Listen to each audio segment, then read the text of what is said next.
And thank you, Ilda. So we'll get started into session 14. So welcome panelists and audience to session 14 of Collingwood's Third World Summit.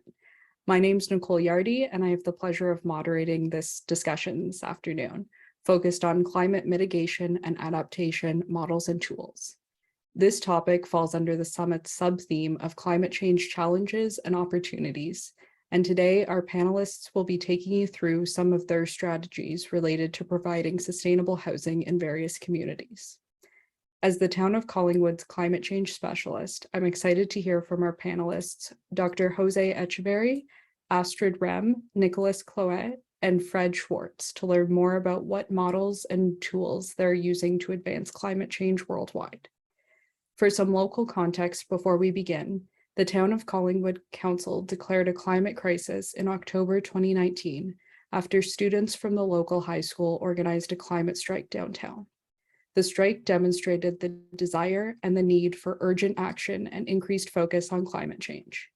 Municipal action on climate change works to ensure that the community is growing and living in a sustainable manner, meaning that the community is meeting the needs of the present without compromising the ability for future generations to meet their own needs.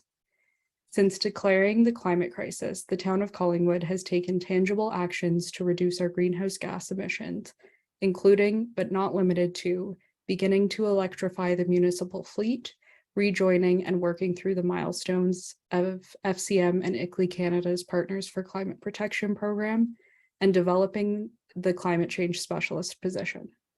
That being said, let's jump into the panel. So just a little bit on the format, I'll begin by introducing our panelists, who will then have approximately 5 to 7 minutes each to present.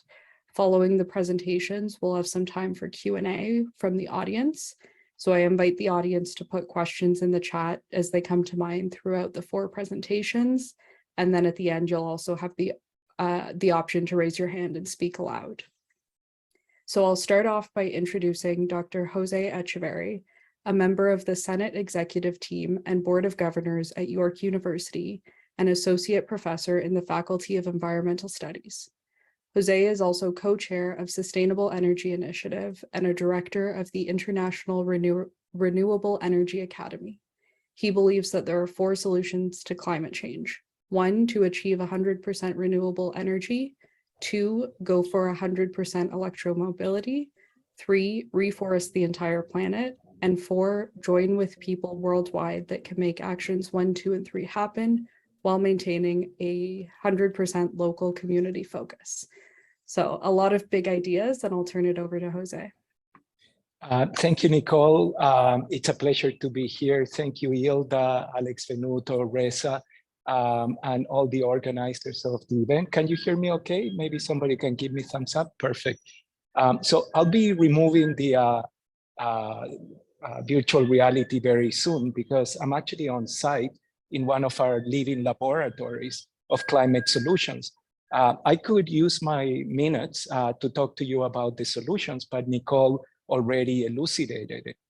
So what I'm gonna do is when I stop speaking, I'm gonna put all the links that you would need to follow what I'm gonna say in about 1.5 to 2 minutes, because I don't want to use my 7 minutes. I want to actually give some of my minutes to my colleague, Fred Schwartz from California, which will be connecting the ideas that I'm gonna put on the table, because we're bridging different ideas here. So I'm also, in addition to the things that Nicole mentioned, I'm the director of a Climate Solutions Park Collective that we're building climate solutions parks. And as I say to you, all these links will be, when I stop talking, in the chat box for you to follow on your own leisure time. But what I wanted to say to you is that to avoid the climate emergency from becoming climate chaos, which is a distinct possibility, as you will see in the links that I'll put on the chat box, we need to actually think outside of the box. And we need to start asking ourselves, what will you do to ensure that the planet is not destroyed? And I would add to what Nicole said, is that what we need to do now is harness the entire global economy at all levels to ensure that the planet is not destroyed. I know that a lot of people are not ready to do this or even to hear this, but I had to say it publicly because as a scientist, I am incredibly worried, like many other scientists are around the world, with the rapid change that we're experiencing. And to avoid the climate emergency from becoming climate chaos, we're building climate solutions parks. So let me remove the virtual reality so you can see where I am. I am in a living laboratory where instead of developing renewable energy or electric mobility, we're actually learning how to grow food, medicine, so people all over the world can actually begin to understand how to do this in a sustainable manner. In the chat box, I'll put some links that make it crystal clear that biosolutions are one of the most important solutions in addition to renewable energy and electric mobility. And I'll give you a very quick little tour of this greenhouse because it's in the Life Science building and it's one of the most beautiful places that I get to work on a daily basis. Here you can see a lot of the species that the human race needs to feed itself. And we grow them in 4 agricultural areas. As I mentioned to you, I won't speak too long about these things, other than saying to you this. My friend Fred Schwartz will be speaking about how we can turn biomaterials like wood and other fast-growing biological species to solve one of the biggest problems that the human race is experiencing, which is lack of housing. It doesn't matter which country you're on. We need to make houses that are locally made. We need to grow locally food close to those locally made houses so we can address one of the biggest threats challenging the human species, which is poverty. Climate emergency has an implication of poverty, and the solution, or one of the key solutions to solving poverty and the climate emergency, is to use our know-how to be able to come up with new solutions for things like locally grown food, locally made homes. So I'm going to stop there because I don't want to absorb more time.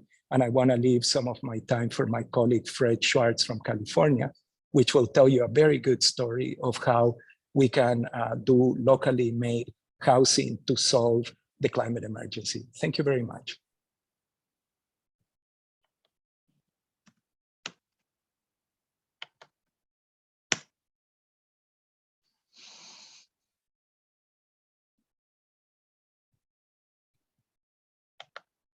Thank you, Jose, for taking us on a little field trip there.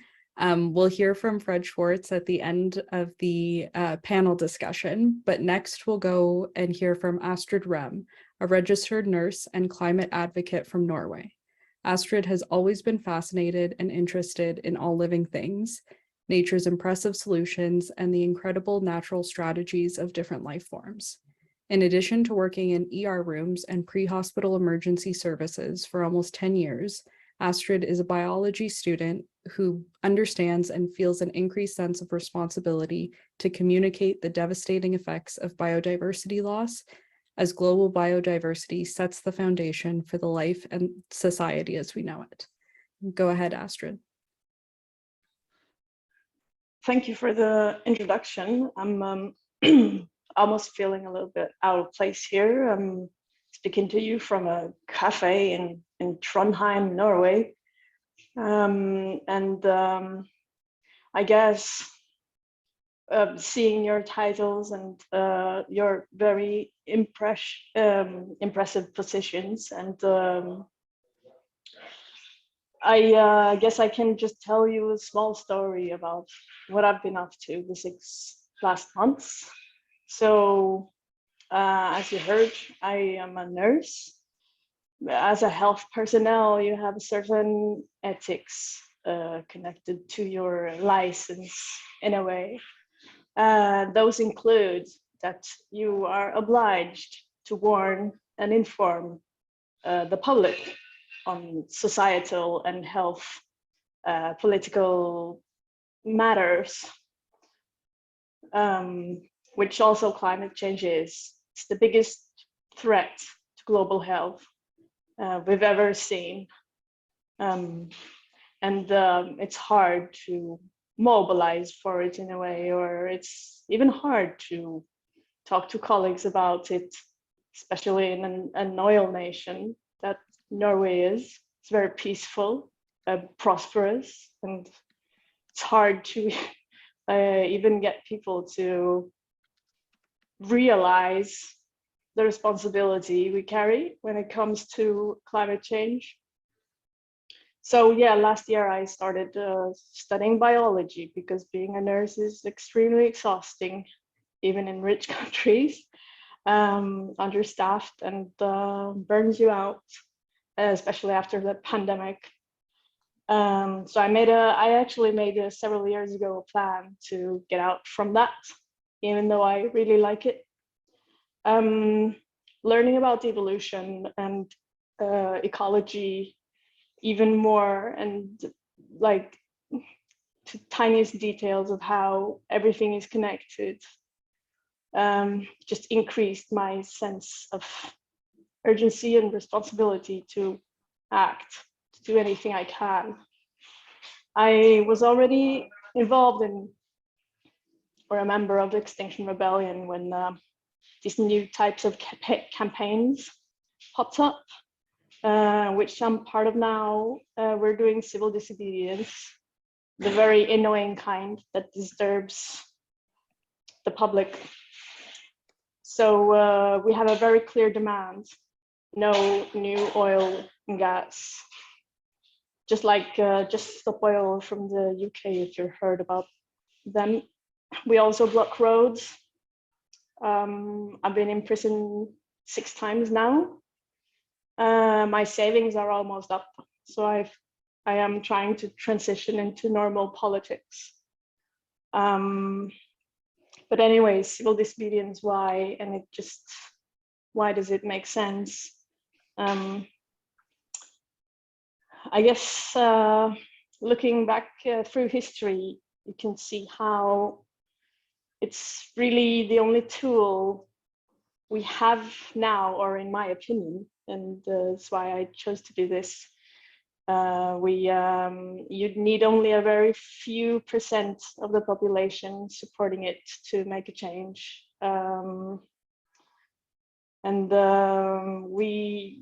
Through disturbing the public, there is 2 problems. The media isn't covering climate change as clearly and as directly as it should.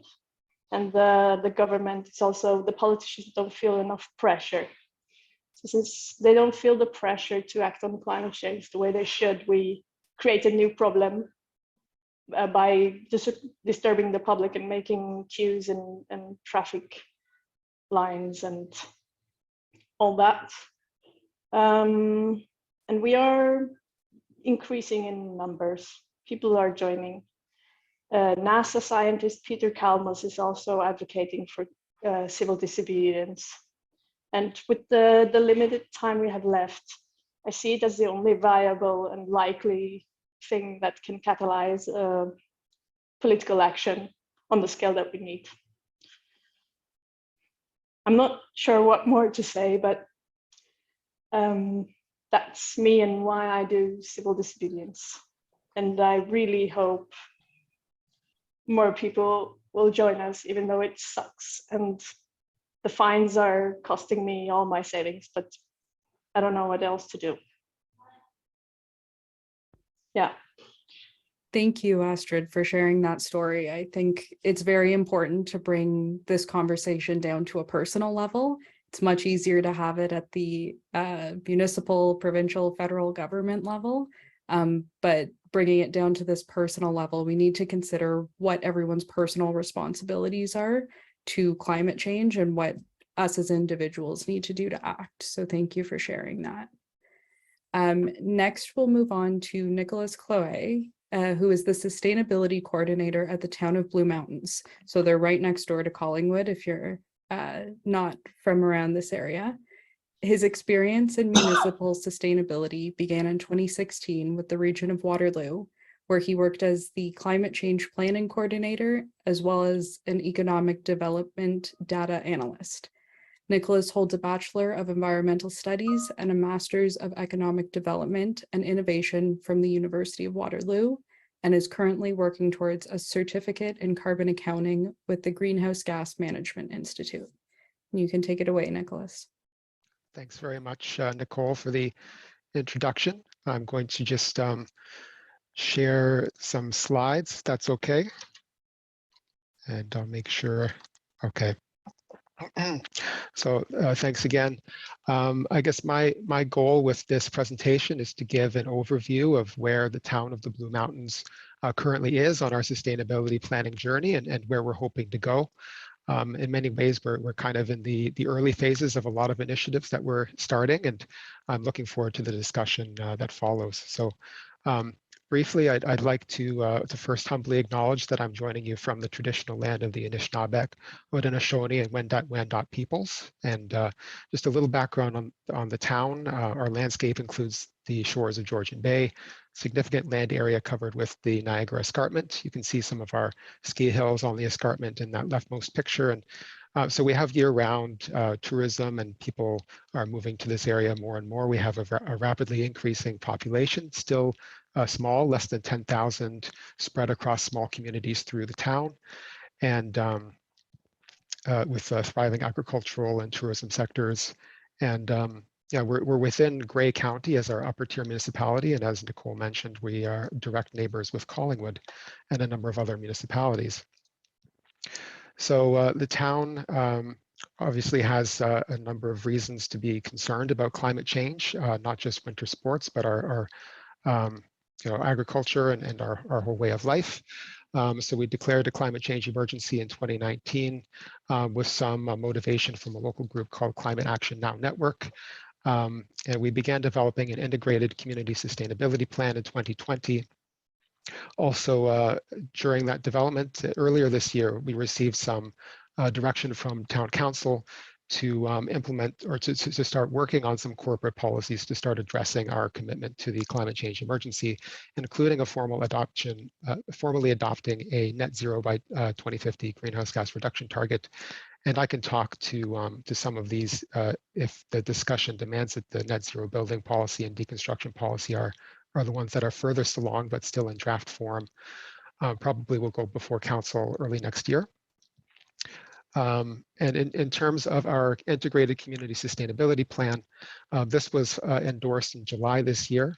It was a 2-year process with extensive stakeholder involvement with the public, with staff, and with our Sustainability Advisory Committee, which involves some councillors and also community members. And the result was a plan with 20 bold actions organized under 4 big move areas. Create climate solutions focuses on climate mitigation and adaptation. Build sustainable neighborhoods focuses more on the built environment and construction waste management, active transportation as well.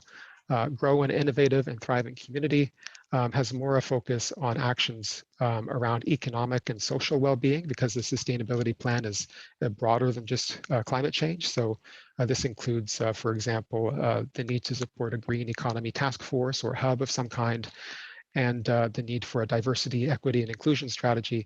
And collaborate and take action is the category under which we've put some of our actions that focus more on governance and transparency and communication. So if you want to read the full plan, tbmfuturestory.ca is our dedicated URL. And I've just pulled out a few of the actions because I thought they kind of fit the theme a bit. Bold action 5 is to develop a natural asset inventory. If we can understand our natural infrastructure assets and their contributions to our climate resilience and the community benefits, then we have a tool to help us be more resilient to climate change, and also hopefully reduce the need for stronger gray or man-made infrastructure. And incorporating that into our asset management plans will help us maintain natural infrastructure as well as built infrastructure. Bold action 9. is to develop and implement green development standards. This will be a collaborative effort with Grey County and some other municipalities. And this is an important initiative for our community because trying to move towards a net zero emissions reduction target for the community alongside with Grey County and their targets. We need more aggressive building standards than the building code, which is really the minimum standard that the province provides. And we'll be following in the footsteps of other municipalities across the province that have implemented their own green development standards to attempt to fill that gap. Bold Action 11 is to establish a residential green retrofit program. We wrote this before federal grants and loans really became available.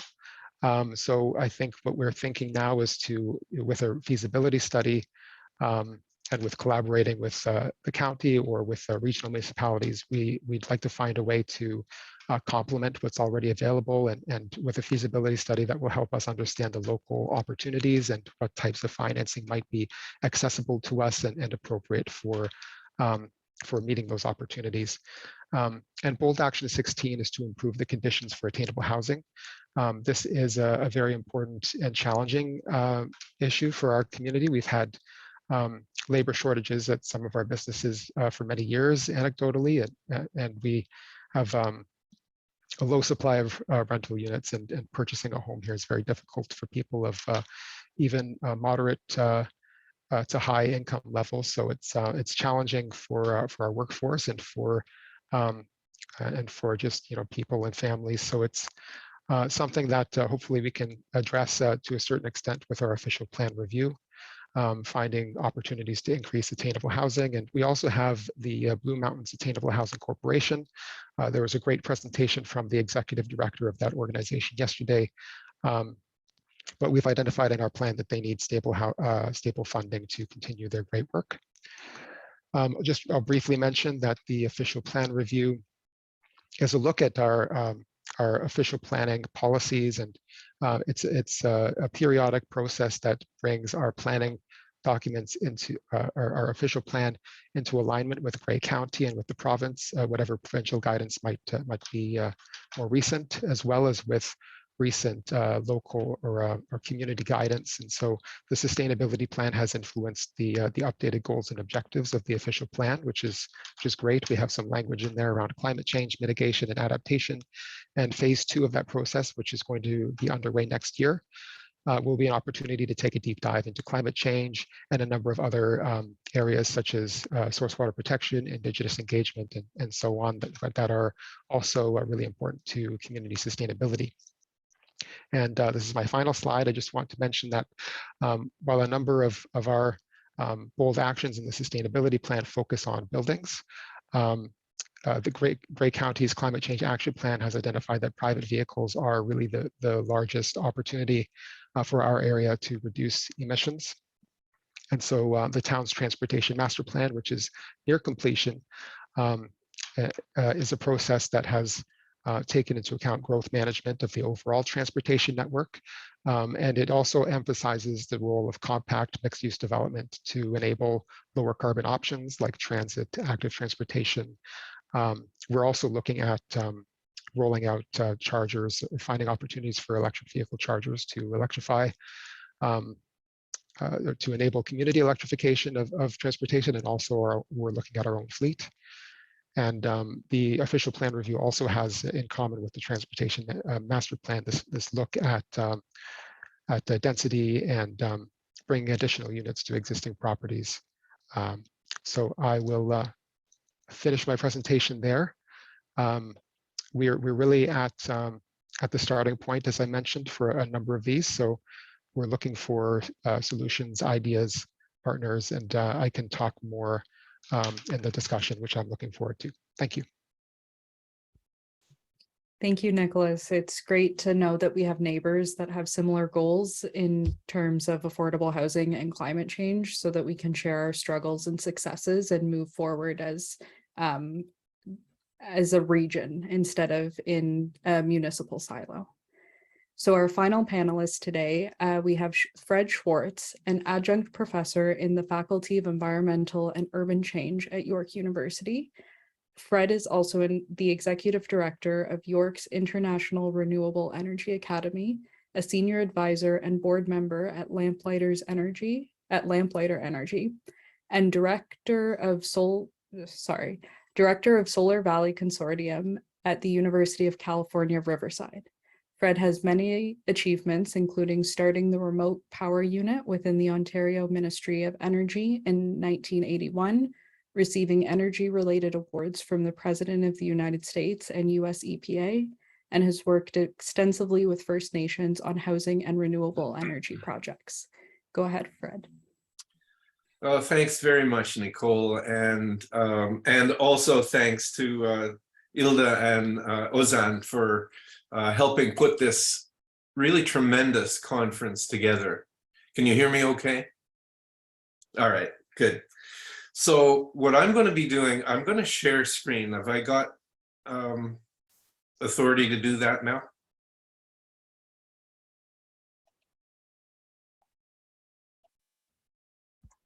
Yes, you do. Not. Okay, good. Thanks very much. So you can see my screen now? Yes, we can. Excellent. What I'm focused on really is some learning that occurred years in the past and that is very relevant today. And it's focused on best practice for building housing for First Nations. I'm using 3 examples and I'll just dive right in. But the focus of this is that the process that we created back in the mid-1980s is a collaborative approach that values First Nations communities. The process is to create self-built, energy-efficient housing. It allows local control and creates local benefits, sustainability and environmental control.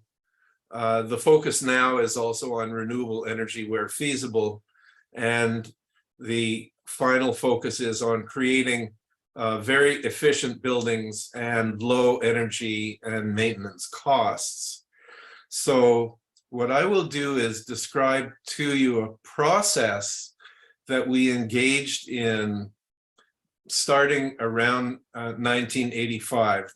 What had occurred was that right up at the corner of James Bay and Hudson Bay on the Ontario side was a community called Winisk that flooded every spring. And as a result, the community needed to move. Back then, the federal government and the provincial government put their money where their mouth was, and they funded the creation of a new community. The community picked a site called Pewanak, and this is a presentation on how that was pulled together. So the key to building a sustainable community is super efficient buildings designed with and built by the community. I worked with a designer and an architect called Jeremy Jenkins of Shelter Incorporated. He lives in the Toronto area. And a quote from Jeremy is, I think, very salient here, and that is that anyone can design an efficient building for the North. The trick is to get the design compatible with the culture and the environment, and to have the community members themselves do the construction. The result is First Nation communities capable of designing and constructing their own communities. It develops a local workforce and local economy. The dollars for construction stay in the community. And very importantly, there is pride of ownership. So this is a slide of the community as it was being built. Basically, the community moved from Winisk to Pewanak. And in the next slide, you can see that there are tents in the upper left here. And then the community, as it's being built, This is about halfway through the community being built. What happened was we put a supervisor for construction, for electricals, and for plumbing into the community. And interestingly, there is a group of Mennonite people that in emergencies offer their assistance. And so they actually moved into the community, set up the tents, did the cooking for the First Nations people that were building the communities, and were extremely helpful in the overall. On-site supervision and training was supplied. Teams were created to provide structure and the right atmosphere for success. The teams included the basement team, the floor team, the roof team or the wall team, the plumbers team, the electricians team, etc. So you get the idea there.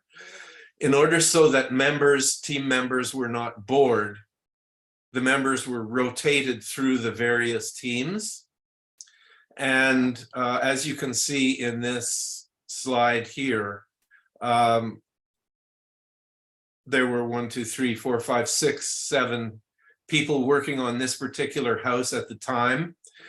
One of the things that we made sure was that we could accommodate local custom.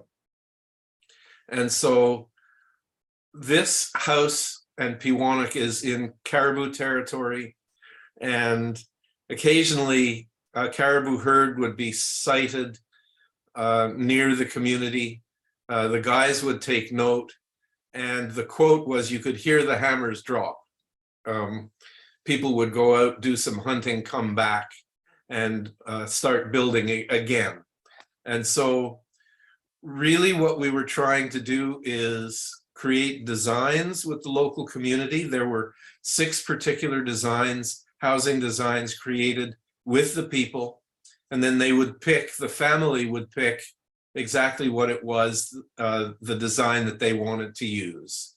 So the houses themselves, after they were put up, operated for 90% less energy than they had been using previously to heat houses in Winisk. And so the process that was created really is a model where instead of having CMHC design homes and hiring southern contractors to go into a northern community and build them, we actually focused on creating skills in the local community and having the community build their own housing. Now in Peawanuck, this was done in the mid-1980s.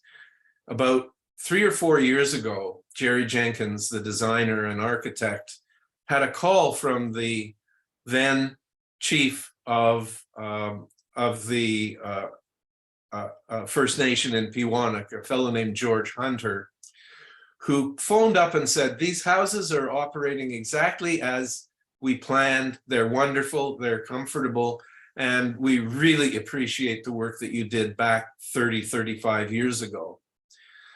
Jerry had already done a community in northern Quebec called Kawawa-Chikamash. This is the style of housing that you can see. The community again was trained and built their own housing. And again, a very successful project. What I'm going to do here is give you just sort of a close-up view of the type of housing that was created. It's simple, it's elegant, it's attractive, and it's very functional. So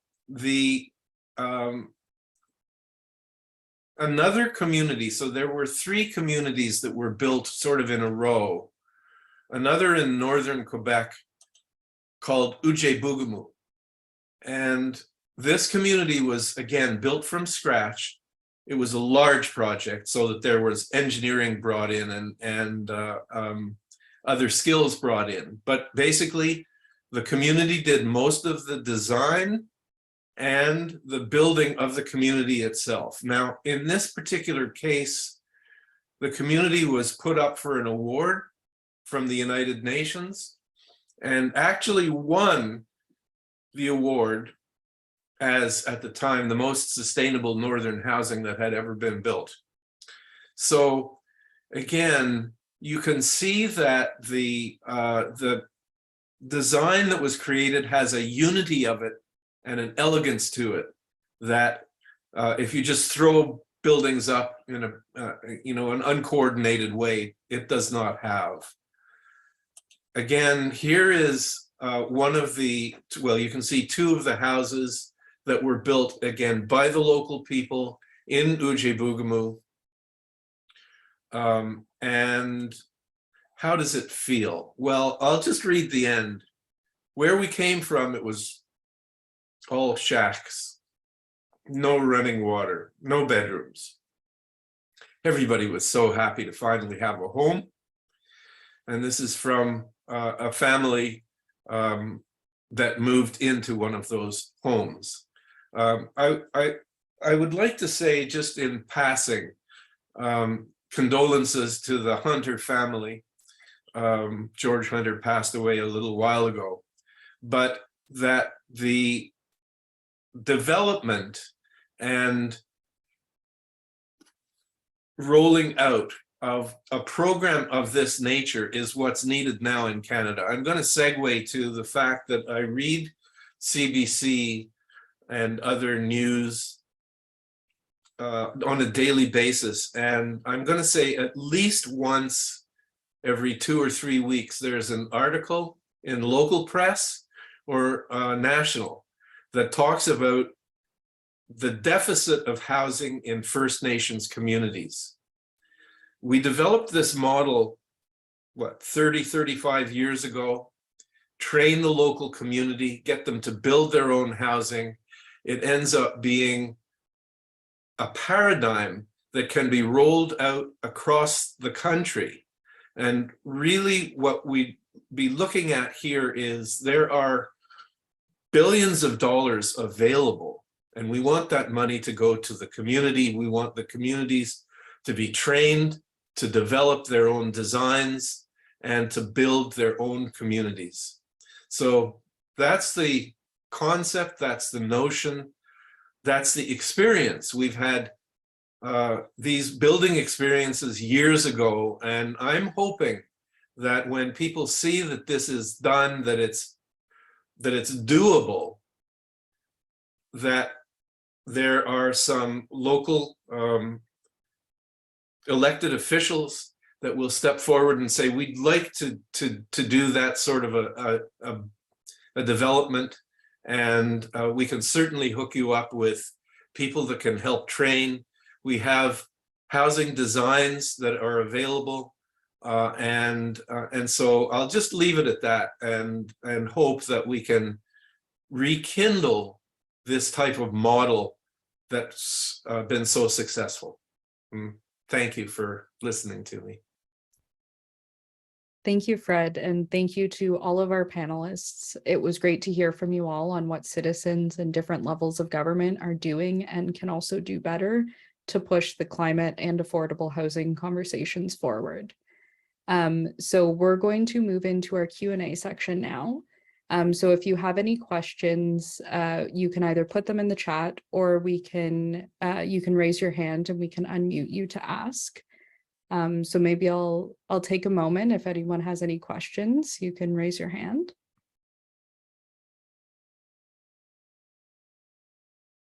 All right.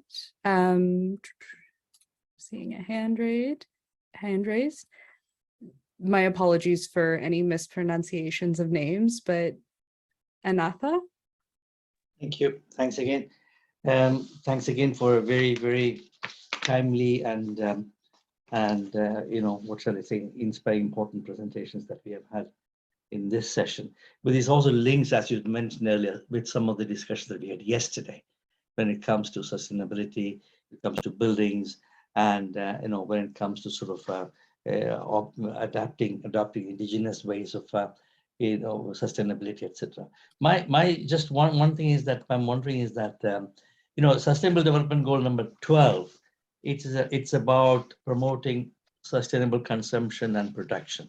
which it all boils down to climate change. It all boils down to, the more we consume, the more we destroy the planet. We have heard about code red, we have heard about new normal, not business as usual, etc. So point is that I'm wondering, what are the effective ways of getting it? It's very interesting to hear about Astrid's presentation from the Extinction Rebellion thing. So while it does, point out, it creates some sort of a, what shall I say, movement in society. We have seen very often movements, sometimes they gather momentum, sometimes they get mainstreamed, and sometimes they dissipate. Like, for example, in some of the successful nonviolent civil disobedience movements, like the of Nelson Mandela or Gandhi or Martin Luther King, they indeed succeed. Whereas then you have got Arab Spring and a number of examples where it was later incorporated by the mainstream, by the people in power. So I'm wondering, what are the ways in which we will be able to achieve what we want to achieve by using this method? Because the climate change issues are becoming more mainstream. Corporate sectors want to be, they have ESG, they want to be, good kids in the class when it comes to environment. But are there ways in we can check how can we use less by at the same time have a better life? So I'm just thinking about linking up the housing example is one thing here, and my question is, beyond COP27 and concerns, beyond these slogans, do we have mechanisms that can put in place that can stop current levels of consumption and production and take over to sustainable ways of using materials, having lifestyles? We have examples from indigenous societies, but still they've not become mainstream, because buying a Tesla as a green vehicle is no substitute for not having a car, using 5 minutes to city or whatever it is. So very often green consumption cannot necessarily substitute the need for sustainable consumption. These are questions that I have. Don't have any answers myself. I'm wondering, our esteemed panel could provide examples or provide ways in which cities and towns who are closer to people can work with them to create communities for circular economy, create communities for using less material, less resources, less energy, at the same time having a life that is livable and happy. So it's kind of a general question, but at the same time it touches upon Astrid's as well as Fred Schwartz's interesting example of the houses. Why hasn't it become mainstream yet? You see, and so I'm just thinking what can we do as the people working with small cities and towns? Should it be a bottom-up approach? Should start from communities, small cities and towns, instead of having this big, huge international meetings where decisions are made, which are of course important. And I'm just saying that when we come out of the meeting, can we provide some guidance for or indications for cities and towns and people around as to how to move forward when it comes to mitigation and adaptation models and tools that indeed can be sort of a part of lifestyle globally? Thanks. It was a Anyone long. want to take that on? Astrid? And then I'll go to Fred.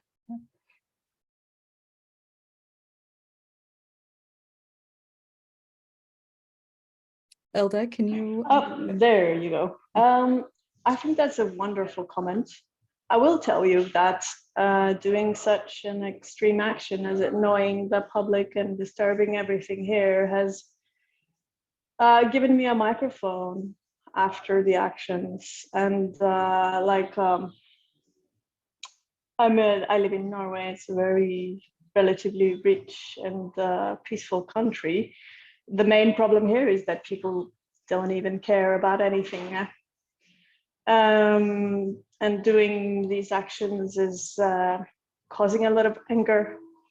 And anger is at least a feeling to defeat the apathy that's ruling, and people don't even want to think about it. They don't even want to do anything about it.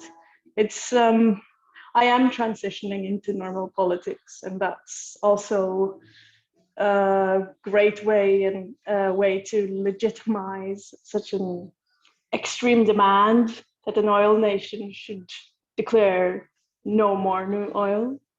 And it's all a part of it, I think. Like the carbon footprint of Norwegians is incredibly high compared to anywhere else. And just like making people care about it, that's the first step. That's where we're at. That's where we're working. I don't know if that answers your question, but that's how I try to even start to begin the journey of where we need to realize that there's two things. What are our energy sources and our energy spending? I agree. But Norway makes a lot of money selling oil to other countries, yeah? Right. Fred, did you want to have a go at that question? May need someone to unmute, Fred. Okay, I think, all right. Well, a very broad question, many different aspects to it. Firstly, I'd like to tell Astrid that I empathize tremendously with the position that she's in, and wish her the best of luck with the activities. What I'm going to do is focus on, just in terms of answering the question, there are very high-level answers to it, but what I'm going to focus on is down in the weeds, okay? So attention to detail is really critical in terms of use of materials and materials efficiency. I'll give you an example of what I mean. We were sitting, Jerry Jenkins was sitting with the communities doing designs of houses. And so how wide is the house going to be? How long is the house going to be? And instead of choosing, let's just say, a 32-foot width for the house, they made the house 36 feet, because if it's 32 feet, you take 3 12-foot pieces of plywood, you have to cut one of them and throw part of it away. So design according to material efficiency is really key. And I would say that that's a notion that you could bring to builders in communities. Now, I think they probably are focused partly on this, but from a sustainability point of view, it makes a great deal of difference regarding materials efficiency. So that's the point that I was going to make. And then with respect to Astrid and what she's taken on, one of the jobs that I have is to assist in the direction of what we call the Solar Valley Consortium here in Southern California at the University of California, Riverside. And one of the jobs that we've focused on to a certain extent is trying to educate a younger generation regarding solar energy, other renewables, energy storage, how it all fits together, so that they can begin to take positions in local government. And so Astrid was making the point that she's sort of focusing on becoming, in quotes, a politician. And I think that that's wonderful. And then within the bureaucracies themselves, we need people that can be decision makers and that can do things like tweak building codes and planning departments, and so that they can become advocates from within. And I think that it's a dual approach where, yes, of course, you try to influence the politics of it, and at the same time, you need bureaucracies that can respond. And that has to do with training. Thank you, Fred. We'll go to Jose and then Nicholas. Before we do that, I just wanted to add to one of Fred's comments about designing according to efficiency instead of what you would like or how wide you would like your house to be, for example. One thing that came up in my personal life the other day was I wasn't aware that the herringbone pattern that's so popular right now in backsplashes and in floors it uses more materials, and more materials are wasted as compared to laying down floorboards left to right horizontally. So designs like that, where it might just be a phase and it might just be a trend, but we really need to be thinking about the long term and the whole life cycle. We'll go over to Jose. Thank you, Nicole. And I just wanted to point out that in this panel, we're actually exemplifying what needs to happen. Can you hear me okay? You know, I think a lot of the problems that we have to do with the fact that too many people believe that their way is the only way. And we need to start putting ego aside, me, and put forward we and us. And that's what I tried to do on my time. I showed you what I was doing. I put some links so you can follow up. But then I tried to stop as quickly as I could to give more time to Fred so he could actually speak about this model of housing that it's incredibly important for Canada right now and probably for the rest of the world. So let's put all of this together. My colleagues from the municipal sector both say that their councils enacted motions to declare a climate emergency based on the push from local students. We all know that story is where it's coming, but it's important to point out that the work of Astrid and other young activists and old activists too, it's actually creating the space for people in decision-making positions to devote budgets to solve the climate emergency and to preserve the planet. So what I want to add very briefly is what I tried to do by showing you the living laboratory, the greenhouse, is that pretty much every country in the world, to an extent, has public research and public educators. And I advise folks to look for those people because they're very good allies. Those of us that are in public education, public research, have access to resources that the general population doesn't have.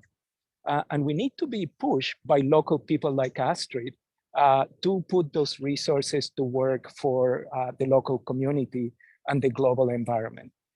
So I wanted to add that the importance of creating unusual alliances, if I can put it like that. And I'm gonna give you one last example, what I find pretty interesting. A few weeks ago, the owner of Patagonia, a lot of people don't know what Patagonia is, but it's a brand of manufacturers. They manufacture outdoor clothes of high quality. And this family decided, you know what, the climate emergency is so serious that we're going to put our entire fortune to the service of averting the climate emergency. I encourage everybody listening to look that up because that type of examples is what now needs to happen. I said earlier that we need to harness the entire global economy to save the planet. And here is a practical example of the owner of a company and the family behind that company saying, you know what, we're gonna harness our wealth to protect the planet rather than help ourselves through luxury or other frivolous things. You know, I know we're at the 11th hour, 59 minutes, 30 seconds in the climate emergency, but I wanna end my intervention by saying this. The climate emergency is created by humans, and therefore humans can choose to stop it. You cannot have it both ways, right? Either humans are responsible, and science says we are responsible by burning fossil fuels, destroying habitat. So therefore, we can actually stop the minute that we want to do that. So the big question is, what are we gonna do together to raise awareness worldwide to ensure that the planet is not destroyed and to harness the entire global economy to preserve this planet that we call Earth. Thank you very much. Thank you, Jose. I'm going to throw it over to Astrid and then come back to Nicholas, just because I think it might be building off the comment. Yeah, I loved your comment, Jose, and I am trying to build a grassroots movement, and it's happening in many other countries besides from here. This is exactly what we're trying to do, to create the space and the room and the political pressure and the public awareness to do exactly this. Thank you.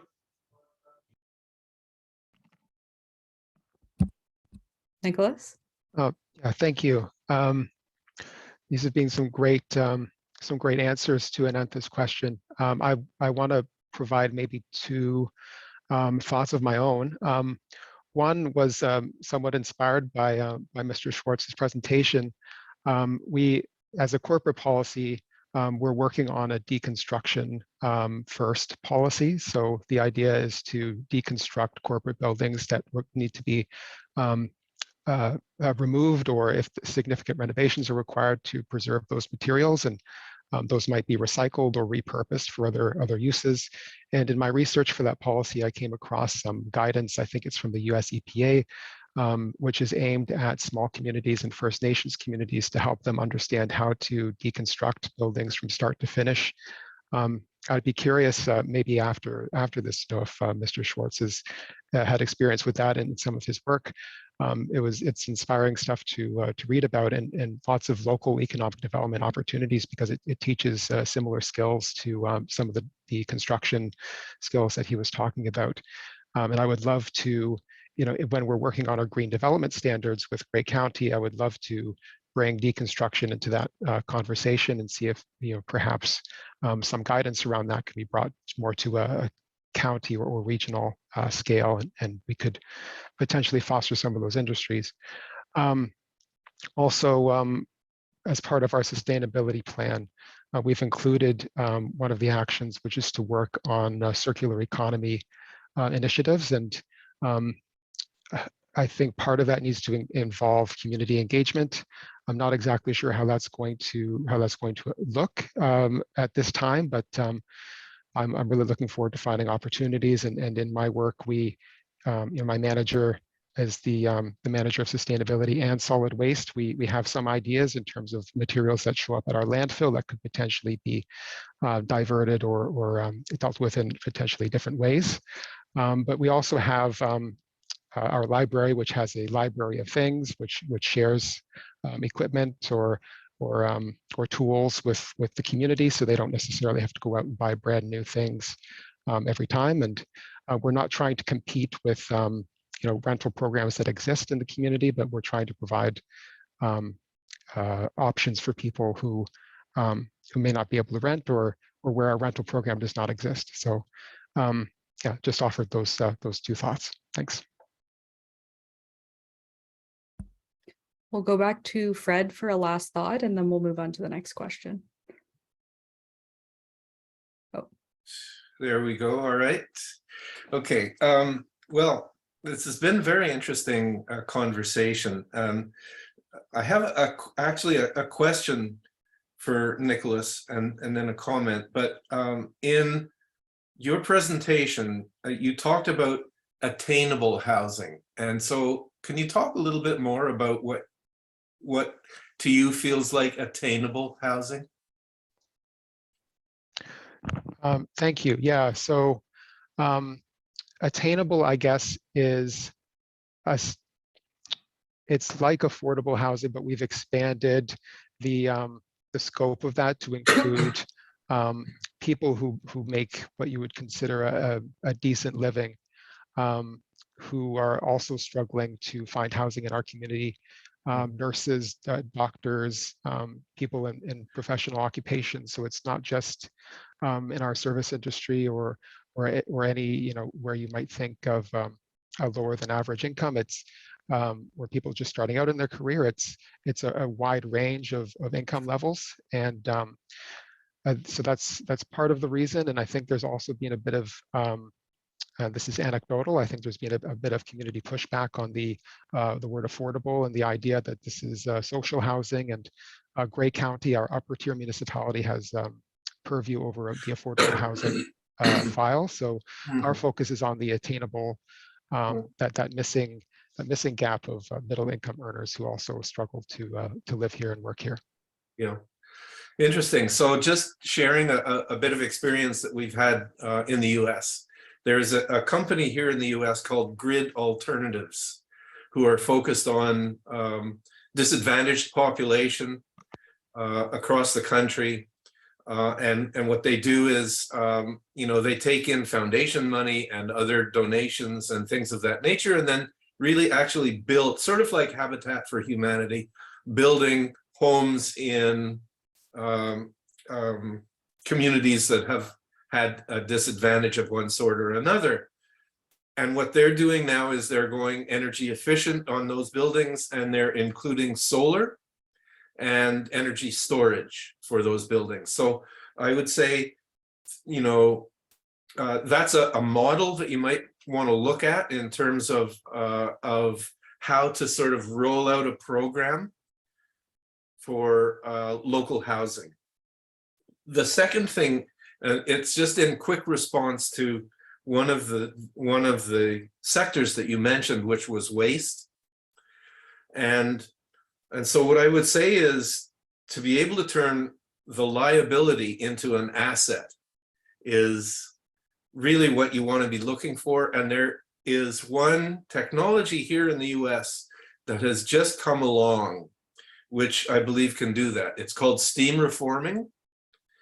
And basically what it does is it can take anything organic and without burning, with no combustion, but superheating it in the absence of oxygen, vaporizes the material, and then you have a synthetic gas, the constituents of which can be separated. And the main component of that synthetic gas is hydrogen. So without combustion, you're getting green hydrogen, which you can then turn around and use in your community in a variety of different ways. So again, a sustainable loop, turning the liability of waste into an asset. And I'm happy to offline tell you more about that, connect you with the folks that are doing it. Sufficient to say that that particular technology is in the third generation of its technology. It's been proven previously. It's been used on municipal waste. And so there may be a bit of a solution there for you. So we'll move into our next question, and I'm going to do this in two parts. So I'm going to pose a question to the panelists. I will also put it in the chat because I feel like you might want a minute or two to gather your thoughts. And then I'm going to ask a question to the audience, I guess. So the first question for our panelists and for the audience, if you'd like to put your thoughts in the chat, what are some recommendations to add to the 2022 resolution draft in relation to this topic of climate mitigation and adaptation models and tools? I just threw that in the chat. So I'll give the panelists a moment to think about that. Another question that came through in the chat is, and I'm going to pose this to our audience because there's a broader knowledge there. Has any local government declared an affordable housing emergency that anyone knows of? Not seeing any hands, so the answer may be no. Fred, did you have a comment there?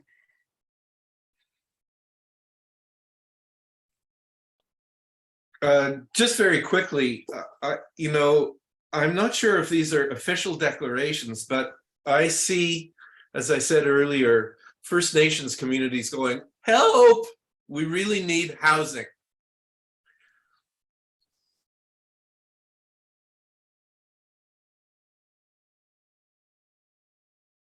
Astrid?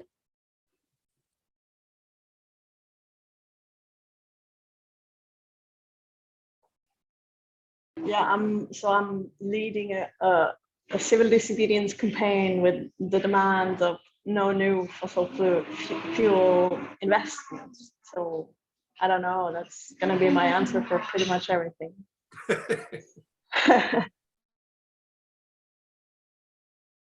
And Jose and Nicholas, did you want to take a stab at the question that I posed in the chat? Some recommendations to add to the resolution? To me, it's incredibly important that we say it very clearly that climate emergency is about to become climate chaos, and therefore we need to mobilize the global economy to ensure that we destroy the planet.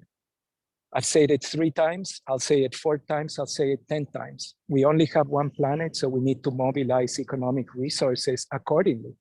We do that for war. For some reason, we don't do it for peace or for protecting the planet, so that needs to change. 2 more things about that. It's incredibly important. Declarations are important because in international law, they can form the basis for subsequent binding treaties and agreements between nations. So let's get this declaration right. And the last thing I would say is that it is important to use what we already have.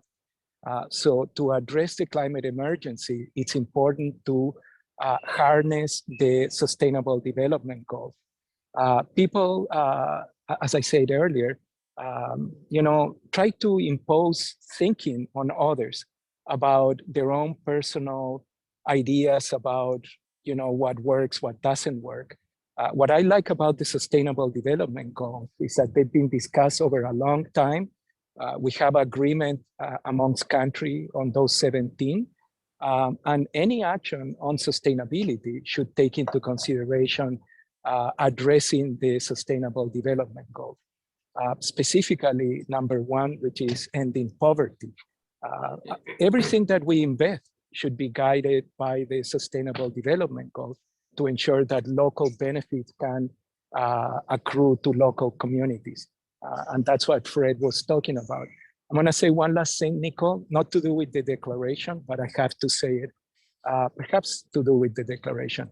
When people talk about housing and affordable housing or attainable housing, at least in Canada, the conversation is way too much about rental. What we need is home ownership. And I want to emphasize to you that Fred's presentation was about home ownership, not rental. Rental keeps people in poverty because you do not acquire equity. Home ownership gives the family equity, which means that they can borrow then debt at a very low rate. I wanted to say that because nobody's saying it in Canada.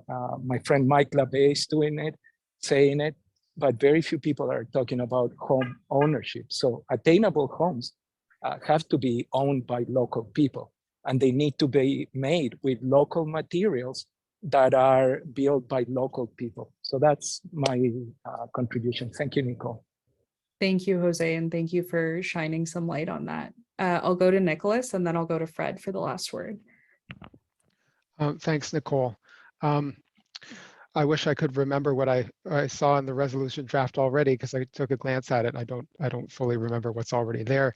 But what's coming to mind, and this is partially inspired by the latest comment in the chat, is the intersection between climate change adaptation and equity, where there are people in substandard housing who may suffer the impacts of climate change more and need more assistance with even just getting their homes up to a habitable standard. And in my experience previously at the region of Waterloo, this was a key concern for some of our stakeholders working on a climate change adaptation plan, with the perspective of people living in poverty and people who are at risk of losing their homes.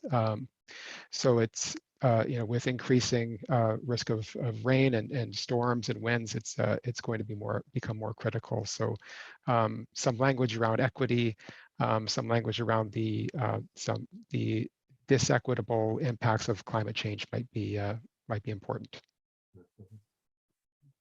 And Fred? Yeah, I was just going to point out that many of the countries that we come from are quite wealthy. There are wealthy citizens, there are wealthy companies. One of the deficits that we have is funding to sustainability.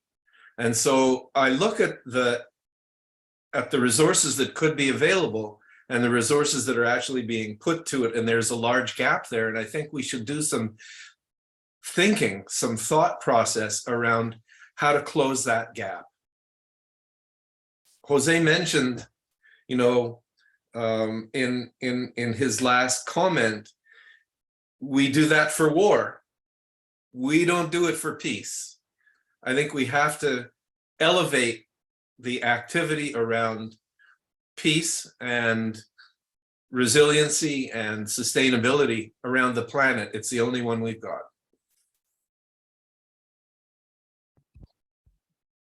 Thank you all for those responses. I'm seeing quite a bit of movement in the chat here. But are there any other questions? Anyone who wants to come off mute and ask our panelists anything about their presentation or their thoughts? You can just put your hand up and then we can unmute. Go ahead.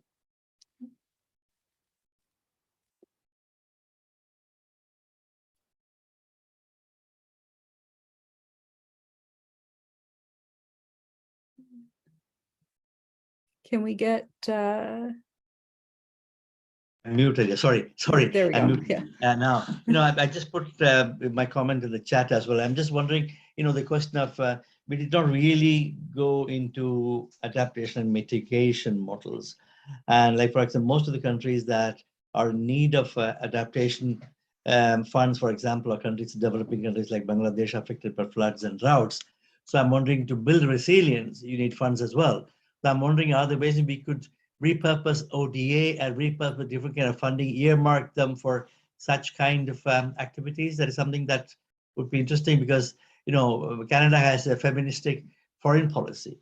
Why also can't we have a policy for sustainability? Yeah, I mean, it's supposed to be a front runner in SDGs. I'm just wondering, are there ways in which ODA can be focusing on the issue of sustainability, consumption, production, climate change, adaptation, mitigation, as well as trying to gear the funds in that respect? Not that that we also combining it, as Jose mentioned, poverty alleviation.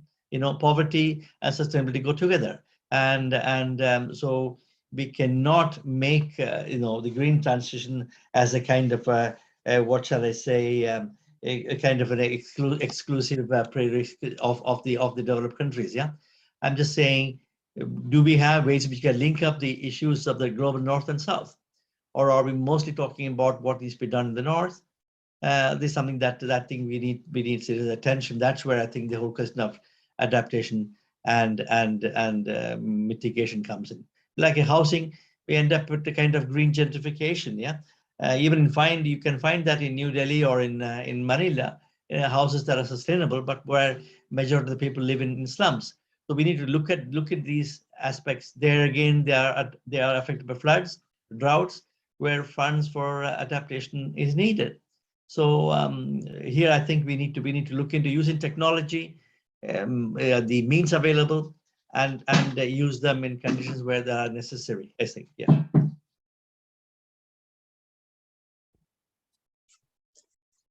Did any of our panelists have a response to that?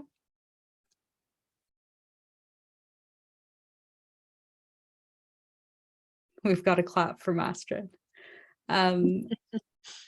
As I go through the chat to see if I've missed any questions, please raise your hand if you have any more questions for our panelists.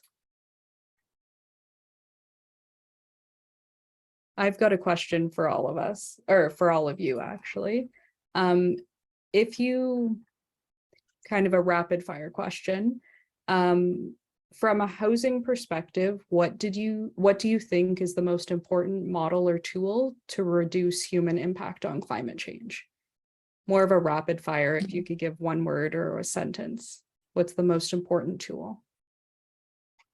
Fred? Probably at this point, electrification of transportation.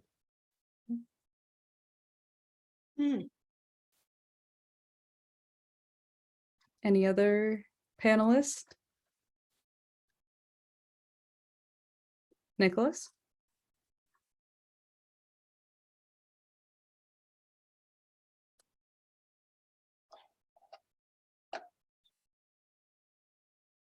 Oh, we can't hear you, Nicholas. I apologize. I had There we myself hardware muted. In addition to what Fred said, we also need to decarbonize our energy system wholesale. We have a lot of natural gas demand, and that seems to be increasing with new homes, new builds, and that's not sustainable. There have been a number of feasibility studies looking at renewable natural gas, and if that could address a portion of that demand, and feasibility estimates range between 2 and 5%. The latest one I saw is 3.4% feasibility. So we really need to move away from natural gas in our homes and buildings and electrify. Right, we'll go to Fred, then Astrid.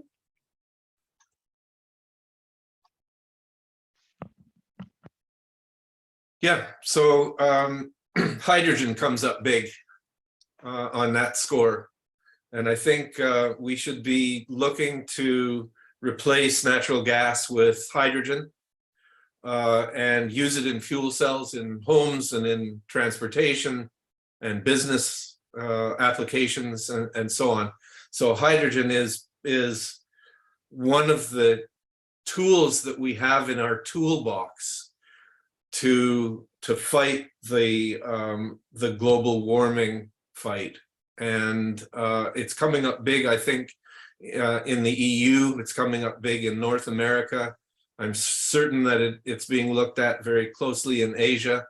I know that some of the large technology companies like General Electric and Mitsubishi are looking to create turbines that can operate on hydrogen instead of natural gas, things of that nature. So I do think that creating hydrogen pathways for cities and provinces and federal governments could be very important. Astrid? Yes, I'm sorry about the complete focus on the Northern Hemisphere, but yeah, it's the source of our energy and it's the spending. So insulating homes is a really massive way to reduce the energy consumption. And Right. Jose? So it's 2 for me. Quick fire would be empathy is at the core of everything. Empathy for each other, empathy for the planet. As an educator, I hope you can see my link that I put in the chat box. And if I had to direct your attention to only one, I'm not going to be egocentric. I'm going to say, go to Climate Solutions 101. Climate literacy, it's in high demand right now. And my colleagues at Drawdown have done a very nice effort to put what it's actually a solution versus what is a distraction. And it's free of charge. It's there in the internet. Unfortunately, it's in English, but it's a beginning. You may want to translate it into Spanish, Portuguese, Chinese, Arabic, Russian, and all the other languages of the planet. But we need to understand what's a solution and what's a problem, because people are being bamboozled on a regular basis by people that actually want to destroy the planet. We need to say it too. There are people that are trying to save the planet, and there are people that are not caring about it. So we need to come together through empathy, through literacy, and harness budgets to preserve the only planet that we have. We only have this planet, ladies and gentlemen. So let's do everything in our power to save it. Thank you. Thank you, Jose. So our next question is coming from the chat, asking, she'd love to hear more about the models and places where you've seen great examples of your vision of the future, or your vision of what you're proposing. So are there any places that come to mind that are doing these well?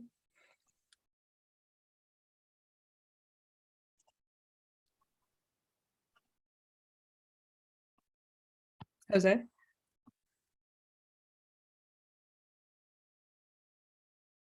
That's why we're building climate solutions parks, because you can have in every corner of the world in unused land or land that is used for nothing, like growing grass or in parking lots, places where people can become community together to discuss what the solutions look like, implement them.